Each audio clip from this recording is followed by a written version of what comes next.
రాజస్థాన్కు చెందిన ఓ ఐఏఎస్ అధికారి తీసుకున్న సంచలన నిర్ణయం ఇప్పుడు దేశవ్యాప్తంగా చర్చనీయాంశమైంది.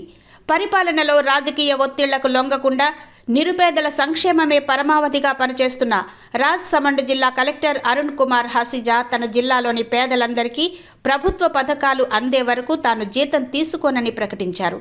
10 రోజుల జీతం ఆలస్యమైతేనే మనం ఇబ్బంది పడతాం, మరి ఒక్క పూట తిండి కోసం, పింఛన్ కోసం ఎదురు చూసే పేదల పరిస్థితి ఏంటి అని ఆయన ప్రశ్నించడం అధికారుల్లో కొత్త ఉత్సాహాన్ని నింపడంతో పాటు పరుగులు పెట్టిస్తోంది. ఈ జిల్లాలో సుమారు 30,000 మంది నిరుపేదలు ఉండగా వారికి ఉచిత రేషన్, అనాథ పిల్లలకు ఆర్థిక సాయం, సామాజిక పింఛన్లు సకాలంలో అందడం లేదని కలెక్టర్ గుర్తించారు. క్షేత్రస్థాయిలో ఉన్న జాప్యాన్ని నివారించేందుకు పథకాల నమోదు 100% పూర్తయ్యేదాకా నా జనవరి నెల జీతం ప్రాసెస్ చేయవద్దు అని ఆయన అకౌంటెంట్ను ఆదేశించారు. కేవలం ఆదేశాలతో సరిపెట్టకుండా తన సొంత జీతాన్నే పణంగా పెట్టడం ఆయన చిత్తశుద్ధికి నిదర్శనంగా నిలిచింది. కలెక్టర్ తీసుకున్న ఈ నిర్ణయంతో జిల్లా యంత్రాంగం యుద్ధ ప్రాతిపదికన రంగంలోకి దిగింది.